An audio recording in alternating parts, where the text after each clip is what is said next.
No la dije, la dije.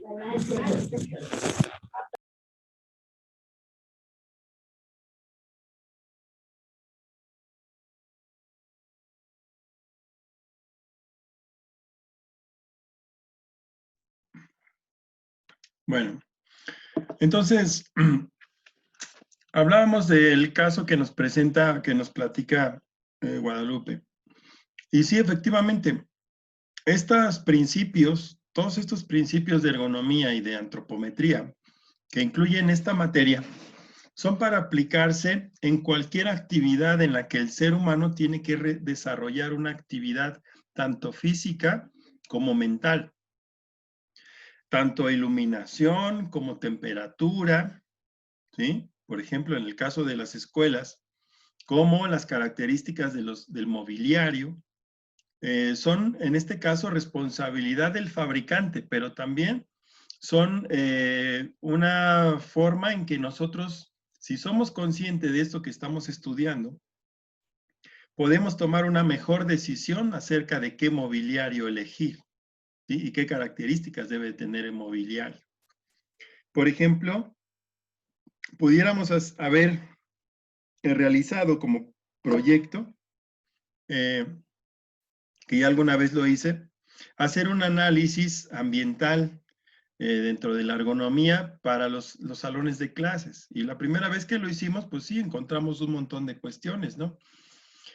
Desde lo que va en la iluminación para ciertos salones, desde lo que va en la temperatura, cuando en el edificio principal, cuando da el sol todo el día, primero en la mañana de un lado y en la tarde del otro lado de los ventanales, son lugares muy calientes, donde se siente mucho bochorno y donde eso dificulta la capacidad de concentración de los alumnos. Por ejemplo, en algunos casos las sillas, en cuanto a su material o su altura o su forma, que pueden afectarnos en nuestro desempeño. Las mesas, en cuanto a los colores y el reflejo que nos pueden dar de la luz.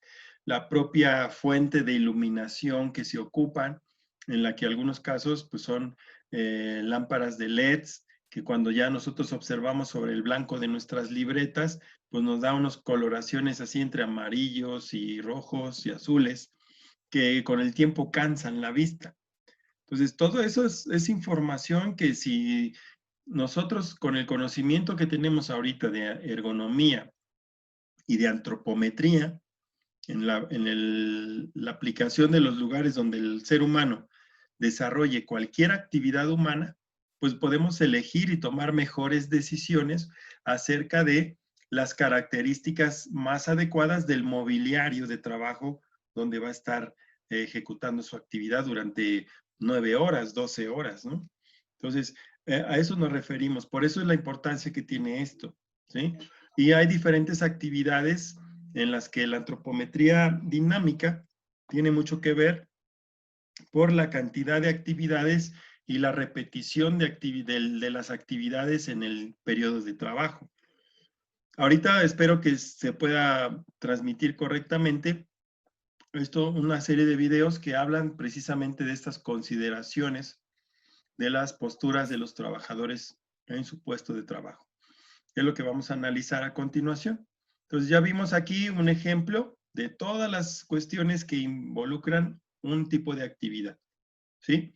Si esta actividad que hablamos aquí de trabajo de precisión la trasladamos al ámbito escolar, pues obviamente tendríamos que agregar además, pues cuál es la posición más adecuada para trabajar, por ejemplo, sentado, ¿sí? Es decir, la posición que debe de tener de la planta del pie a la rodilla y de, pues, donde nos sentamos, de la nalga a la mesa, y de ahí hacia esta parte, ¿no? La distancia AP, que es la altura popitlea, que es de donde nos sentamos a donde tenemos nuestros pies. Esta debe ser la altura que debe de tener el asiento del piso, ¿sí? Y estas deben ser las dimensiones del cuerpo humano que nosotros tenemos que tener en consideración para diseñar esas sillas. Entonces, Todo esto entra en juego al momento de que el fabricante diseña su mobiliario, pero nosotros debemos de ser conscientes y profesionales a la hora de comprar esos mobiliarios, porque esos ya se fabrican. Entonces, esta información no nada más nos va a servir cuando nosotros, como ingenieros, en una situación dentro de nuestra empresa o dentro del área de producción, necesitemos crear un espacio de trabajo. Pues vamos a tratar de recordar esto, buscar los manuales que existan de antropometría para diseñar, como esta imagen, las dimensiones más adecuadas del mobiliario, ¿sí? Pero si no, pues también vamos a poder observar y hacer un estudio que me permita seleccionar el proveedor de los mobiliarios más adecuados, ¿sí? Y pensar cuál es lo más adecuado, tanto en cuanto a costos para la empresa, como para la comodidad y la seguridad del trabajador. Entonces, de acuerdo a la actividad que se realiza, ¿vale? Bueno, muy bien, gracias Lupita por ese comentario, nos ayuda mucho. Gracias. Vamos a continuar. En relación con las posturas de trabajo, estos son unos de los factores asociados a los trastornos musculoesqueléticos, cuya aparición depende de varios aspectos. En primer lugar, de lo forzada que sea esta postura, pero también del tiempo que se mantenga de modo continuo, de la frecuencia con que esto se realiza y de la duración de la exposición a posturas similares a lo largo de la jornada de trabajo. Y aquí ponemos como ejemplo esto. Si no se diseña correctamente, pues esta de entrada, si estoy viendo que hay esta postura del cuerpo del trabajador, pues ¿qué es lo que me va a implicar? Pues me está diciendo que este mobiliario no tiene las características dimensionales o las medidas adecuadas para esta actividad que él está realizando. ¿Qué quiere decir? Que si en algún momento él lo que necesita es hacer fuerza, pues a lo mejor esto le va a ayudar porque no va a estar aplicando fuerza continua, sino de vez en cuando. Pero si esto va a ser para un trabajo continuo, pues diríamos que esta altura no es la adecuada, debería estar más alto de forma que se alcance esta posición más cómoda o el ángulo adecuado de la altura del codo para evitar que este trabajador tenga que inclinarse de esta forma. Imagínenselo, 12 horas así en esa posición. Después de 12, de 8 horas, de 6 horas, pues ya le duele el cuello, ya está fastidiado, ya está de mal humor, eh, ya tiene miedo de que pues, va a tener dolor durante toda la noche, no va a descansar bien, al otro día va a llegar adolorido y eso le afecta a la productividad de la empresa, ¿sí? Por eso nosotros tenemos que ser cuidadosos y muy observantes, poner mucha atención en observar con cuidado las actividades que realizan nuestros trabajadores buscando soluciones que le permitan evitar toda esta problemática que les acabo de hacer ejemplo, ¿sale? Entonces, voy a tratar de proyectar estos videos, son videos cortos, no duran mucho tiempo, son de 2, 3 minutos, en la cual pues nos van a presentar algunos casos de la importancia que tiene el análisis de los trabajadores y de sus posturas durante sus actividades, ¿ok? Entonces, lo voy a colocar, espero que se transmita bien. No tienen demasiada información, son cuestiones muy gráficas y duran muy poquito tiempo, espero que lo puedan percibir. Pongan atención, por favor.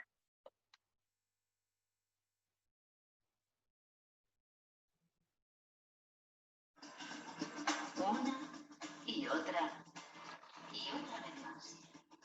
Cada día miles de trabajadores tienen que repetir una y otra vez los mismos movimientos en su puesto de trabajo durante toda la jornada. Los movimientos repetitivos son un factor de riesgo que tiene consecuencias para su salud. En la industria pesada, en la agroalimentaria y también en sectores como el sociosanitario y el de servicios, la manipulación de cargas es un factor de riesgo que puede producir lesiones musculoesqueléticas en la espalda, especialmente en la zona dorsolateral. Para las posturas forzadas, la recuperación insuficiente de factores personales y otros componentes físicos están incurriendo en este tipo de lesiones, que pueden requerir largos periodos de rehabilitación.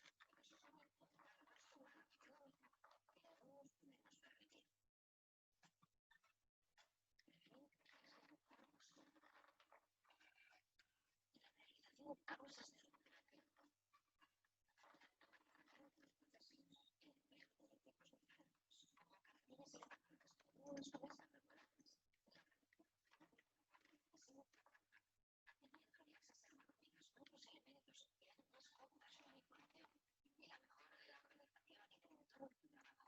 son algunas soluciones eficaces que nos benefician a todos.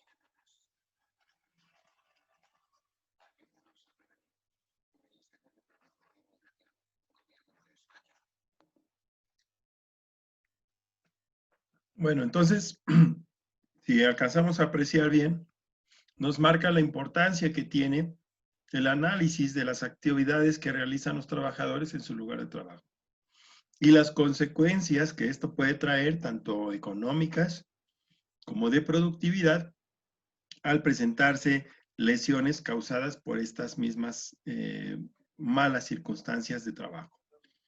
Sin embargo, en nuestro país, esta parte del análisis con esta precisión no está tan bien desarrollado.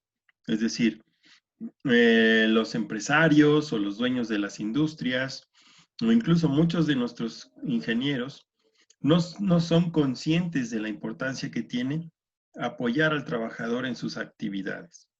Muchas veces estas actividades no van a requerir necesariamente un desarrollo de una inversión, simplemente modificando las características de la actividad es como nosotros podemos ayudar. Simplemente definiendo desde la metodología de la actividad cómo se debe ejecutar y si esto requiere, quiénes o quiénes deberán apoyar para que cierta parte de la actividad se realice, ¿sale? Como principalmente todas aquellas que tengan que ver con la aplicación de esfuerzos por parte del trabajador, ¿ok?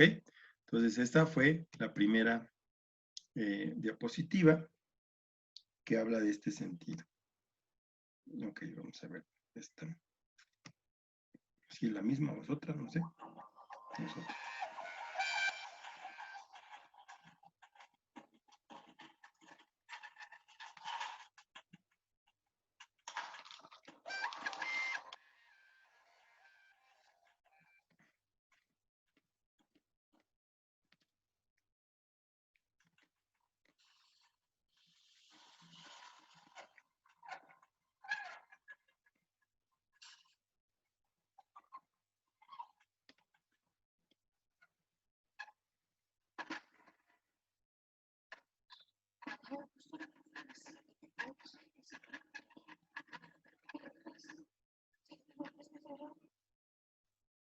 Si queremos evitar lesiones, es conveniente seguir estos consejos.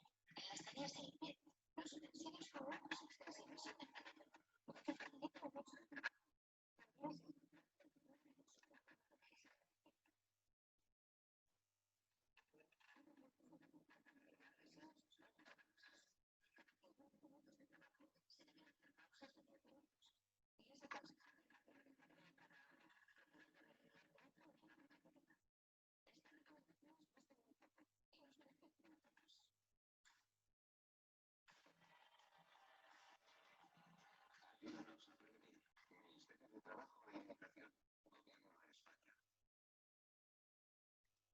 Bueno, este tipo de videos lo que nos presentan son algunas recomendaciones de expertos que hacen esta promoción de estos conocimientos para las diferentes áreas de trabajo.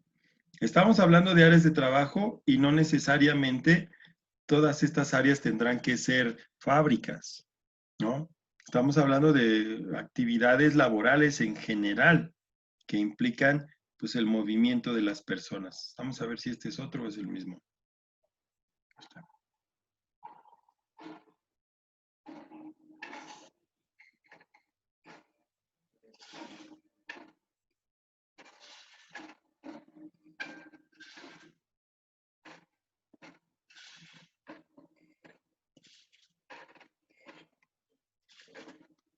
esta postura. Si se repite muchas veces, luego resolvemos la reproducción con este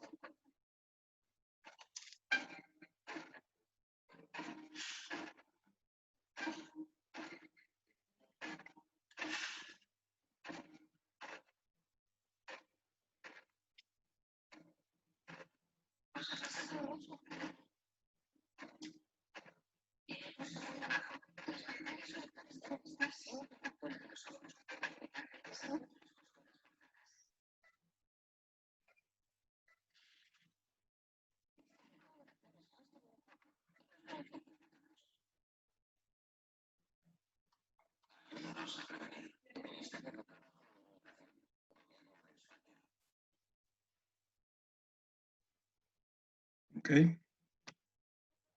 Me faltó una, creo.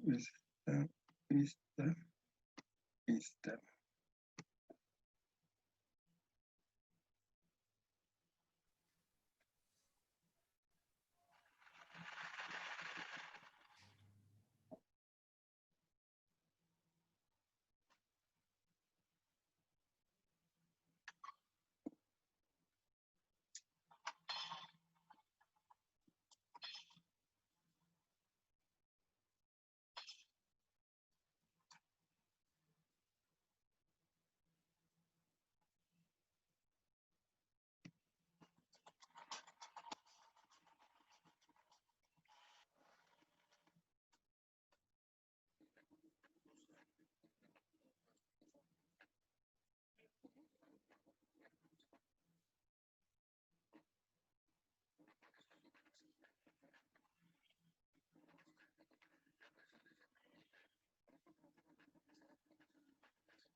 Bueno, esto es lo que hemos estado, lo que da como resultado el análisis del puesto de trabajo y del análisis de las posturas de trabajo desde un punto de vista profesional, es decir, aplicando los principios y fundamentos de la ergonomía, de la antropometría, de la biomecánica, entre otras, ¿no? De la fisiología, anatomía, etcétera. Lo que hemos apreciado o alcanzado a apreciar en estos videos es que con simples recomendaciones nosotros podemos hacer un gran cambio en el desempeño de nuestra área de trabajo. A veces muchas empresas en el afán de recortar costos, ¿sí? En este afán de recortar costos arriesgan de más a su personal.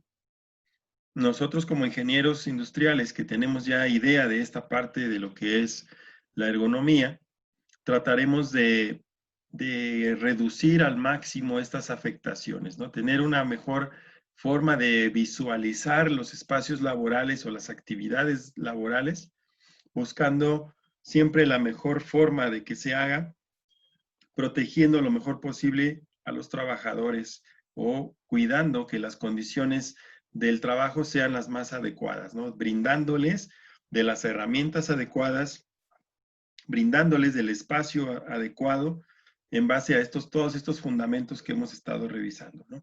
Ese es en lo que concluye esta parte del diseño de puestos de trabajo y la importancia que tienen estas en las posturas y cómo estas posturas pueden generar afectación tanto al individuo en su salud como también afectar la productividad de la actividad. No importa qué actividad sea, ¿sí? A veces podemos pensar que puesto de trabajo estamos hablando de un escritorio o estamos hablando de estar frente a una máquina o adentro de un vehículo operando, operándolo, pues, accionándolo. Pero son muchas actividades, ¿no? En las que nosotros, la ergonomía o el análisis de las posturas nos pueden ayudar. Entonces, esa es la conclusión de estas dos unidades que vienen aquí integradas, porque como les dije al principio, el temario de esta materia es muy extenso, son 8 unidades. ¿Sí? Prácticamente estaríamos, y son unidades, como vimos, muy extensas que requieren un análisis muy particular. Entonces, ¿dudas hasta aquí? Hemos visto la importancia del análisis, hemos visto los principios de diseño de los puestos de trabajo. En este caso, por ejemplo, en el ejemplo del video donde están en el centro comercial, en la tienda comercial, vemos que el que pesa los productos tuvo que ocupar un diseño bajo un principio de ajustable en el que podía mover hacia arriba o hacia abajo el monitor de la báscula, ¿no? Y podía observar sin esforzarse tanto, estar alzando la vista para no lastimarse el cuello. O sea, cosas tan simples. O los que ensamblan los muebles, ¿no? Que pueden utilizar un taladro, un desarmador manual en el cual pues va a estar haciendo fuerza mucho tiempo y después de un rato pues ya no va a aguantar las manos, no va a poder hacerlo tan rápido.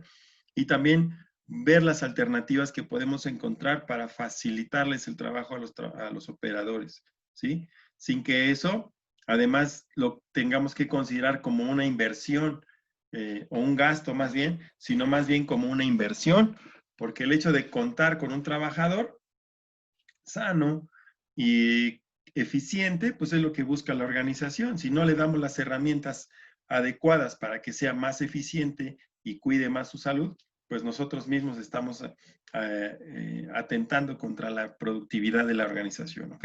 Entonces, esa es la conclusión en cuanto a este tema. Como dicen los sonideros, ahora vamos a continuar, claro que sí, con mucho gusto, para hablar de otros aspectos también, o la otra unidad. Esta tiene que ver con esto. Ya analizamos esta parte del puesto de trabajo, pero vamos a agregarle aquí otros factores complementarios. Ya vimos y consolidamos este aspecto que el puesto de trabajo es el lugar en el que el trabajador ocupa cuando desempeña una tarea. Por ello, el puesto de trabajo debe estar diseñado para evitar enfermedades relacionadas con las condiciones laborales deficientes, así como para asegurar que el trabajo sea productivo, que es la conclusión que acabamos de hacer. Hay que diseñar el puesto teniendo en cuenta al trabajador y la tarea que va a realizar, a fin de que ésta se realice cómodamente y de forma eficiente.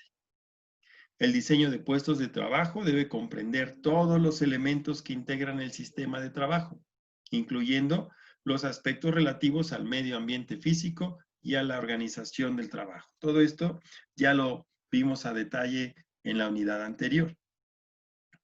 Si el puesto de trabajo está diseñado adecuadamente, el trabajador podrá mantener una postura corporal correcta y cómoda, evitando así posibles lesiones en la espalda, problemas de circulación en las piernas, como acabamos de revisar también, en el cuello, en las muñecas, etcétera, ¿no? En general, en todo en su cuerpo, de acuerdo al tipo de actividad que realice.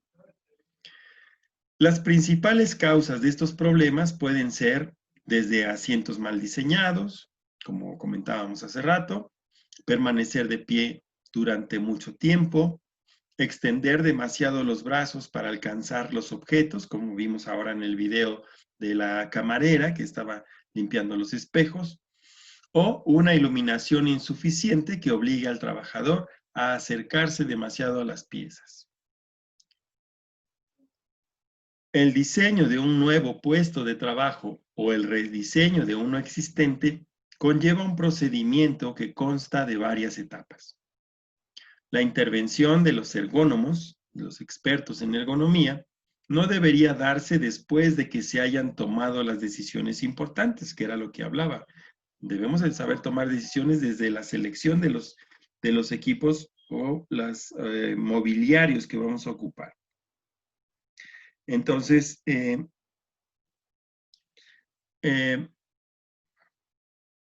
no tomar las decisiones importantes al final del proceso, es decir, cuando ya nos dimos cuenta de que algo está fallando, sino tratar de hacerlo antes para resolver los problemas de diseño del área de trabajo. De esta forma, la ergonomía debe estar presente desde el comienzo del proceso de diseño e intervenir en todas sus etapas. Se recomienda una estrecha colaboración entre el diseñador, el que fabrica los utensilios, los equipos, los muebles, el ingeniero, el que coordina todos los recursos, las actividades y la producción, y el ergónomo, el que hace el análisis de todas estas condiciones de trabajo, ¿sí? Entonces, es importante que en todas las decisiones tomadas durante este proceso de diseño se tenga en cuenta la complejidad entre la ingeniería y los factores humanos, ¿sí?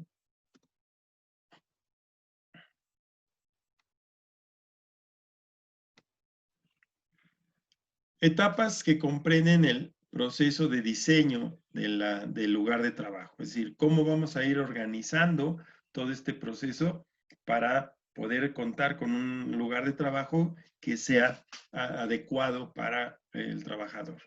Primero, necesitamos el análisis del sistema. Esta etapa conlleva la identificación de las principales operaciones que han de llevarse a cabo para obtener los resultados requeridos y la especificación del sistema de trabajo necesario para ellos. Es decir, qué es lo que va a hacer, cuál es la actividad, cómo se da esa interacción entre la persona, la máquina, sus controles, sus señalamientos o señalizaciones, sus indicadores, ¿sí? Y cómo debe de ser la forma más ideal para realizarlo. Posteriormente, debemos analizar la asignación de tareas. En esta etapa se decide el reparto más adecuado de las diferentes tareas entre el sistema técnico y el operador de acuerdo con diferentes criterios: eficiencia, seguridad, calidad, etc. Así que vamos a ver quién es el que está más calificado para realizar ciertas actividades. La tercera etapa del proceso de diseño del puesto de trabajo es la concreción del sistema.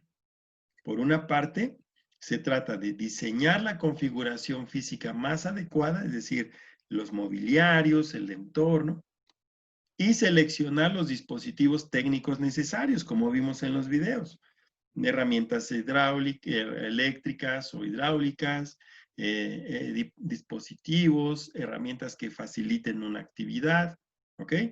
Por otra, también definir los procedimientos de trabajo para el operador humano, es decir, cómo debe la persona realizar y ejecutar la actividad adecuadamente.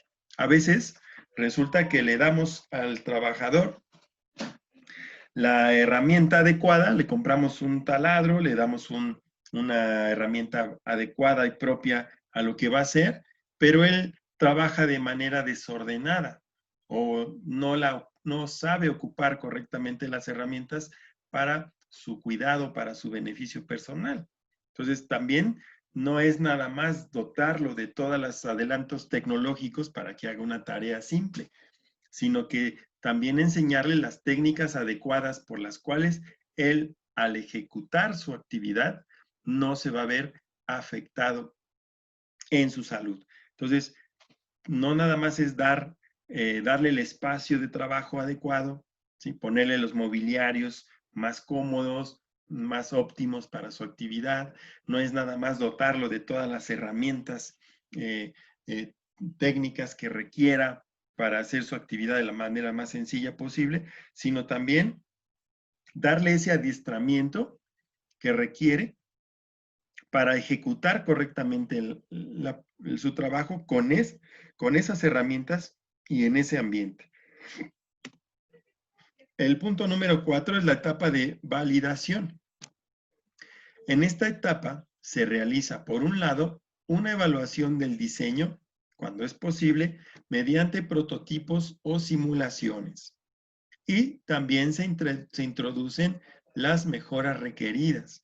En esta parte, en algunas ocasiones se recurre a ciertas software que nos permitirá una simulación en 3D, por ejemplo, de cómo va a quedar finalmente o cómo se va a ver el espacio de trabajo E incluso hay algunos software que vamos a ver en estas diapositivas más adelante, algunas aplicaciones que nos pueden, que están destinadas exclusivamente para hacer estas simulaciones de la interacción que hay entre el entorno de trabajo y el operador para poder tener un análisis más preciso antes de invertir o antes de hacer cambios físicamente en su área de trabajo, ¿sale? Entonces, se valida, es decir, ya sea mediante pruebas o ensayos o prototipos de cómo va a ser la herramienta o cómo va a ser el lugar de trabajo antes de ya dárselo para que lo ocupe de manera permanente.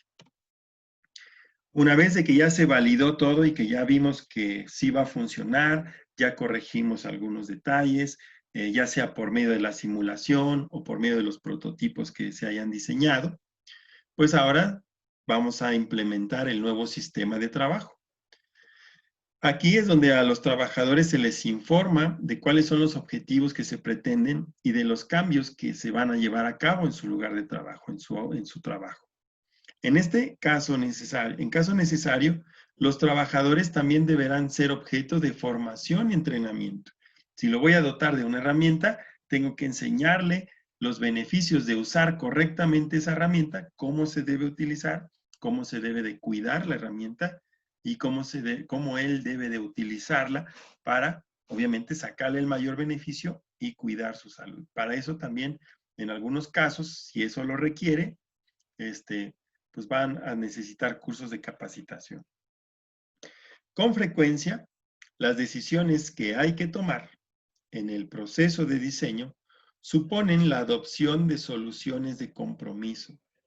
Cuando no sea posible obtener o adoptar una solución técnica óptima desde el punto de vista ergonómico, será necesario valorar cuidadosamente las consecuencias, sobre todo si se rebasan los límites establecidos por la ergonomía para las capacidades humanas. Es decir, habrá operaciones en ciertas empresas, en ciertas fábricas o ciertos lugares de trabajo en la que cambiar técnicamente la forma en que se lleva a cabo la actividad no sea posible por la propia naturaleza de la actividad, ¿sí? Pero entonces nos va a tocar evaluar qué consecuencias puede traer seguir trabajando así, comparado con los costos que me puede generar una lesión de un trabajador, la calidad del producto, los tiempos de procesos, etcétera, ¿sí? Pero principalmente cuando esa actividad, en esa actividad el trabajador está expuesto a los límites establecidos por la ergonomía para las capacidades humanas. ¿Cuáles límites? Todos aquellos que analizamos en ergonomía ambiental, ¿sí? Límites de temperatura, tanto frío como calor, límites de humedad, límites de vibraciones, de ruido, ¿sí? De esfuerzo máximo que puede tolerar una persona en su trabajo, de carga mental, todos esos límites, ¿sí? Si sabemos que la actividad propia no nos da otra opción más que pues, someter al individuo a esas condiciones, tenemos que hacer una valoración muy a conciencia de qué consecuencias nos puede acarrear eso como empresa, ¿sí? Si es posible, si es factible absorber ese riesgo y sobre todo cómo vamos a proteger a los individuos que ejerzan esas actividades, ¿sí? Nosotros como ingenieros tenemos que tomar decisiones fundamentadas en información precisa, ¿sí? Y por eso hemos analizado todos estos datos en estos días. El proceso de diseño o rediseño, en este proceso, las aportaciones y puntos de vista de los trabajadores o los usuarios constituyen una información muy valiosa que se requiere recopilar y tratar adecuadamente por parte de quienes van a diseñar el puesto de trabajo o el equipo o el mobiliario, ¿sí?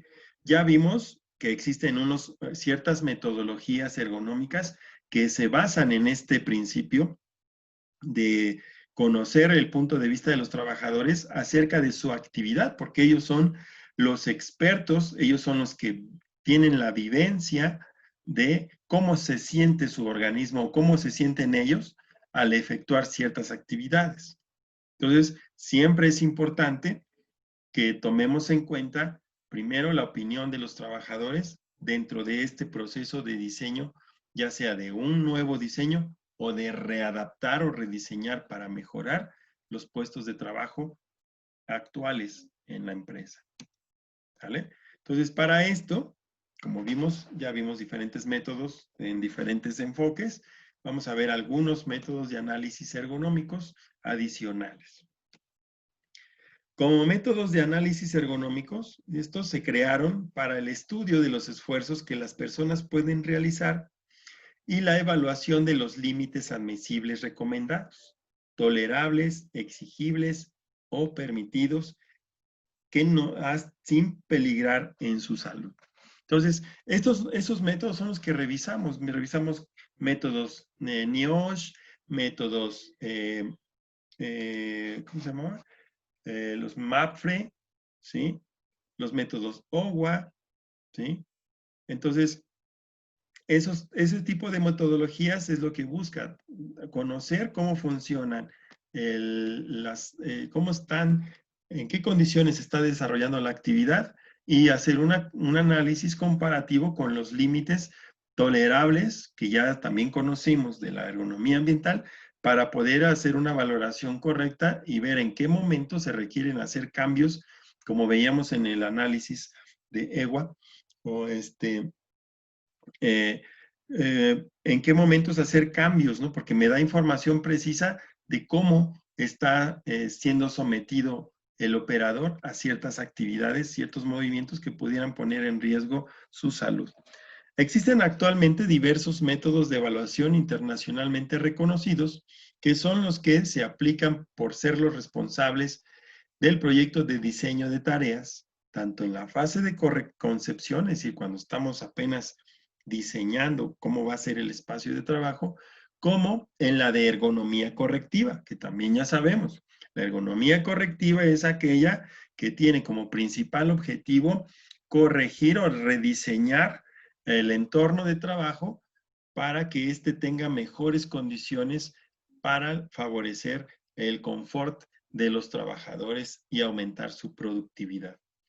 Es aconsejable, al hacer trabajos de ergonomía, aplicar diferentes metodologías a un mismo caso para extraer conclusiones lo más amplias posibles. Es decir, si de un puesto de trabajo nosotros aplicamos solamente un método, pues estaríamos teniendo una información limitada. Bueno, se termina este bloque. Nos conectamos, por favor, dentro de 5 minutos, ¿sí? Para cerrar el último bloque y cerrar la clase. Vamos a retomar hasta donde nos hemos quedado, ¿ok? Entonces, nos vemos, por favor, en el 4:22, en 5 minutitos, por favor.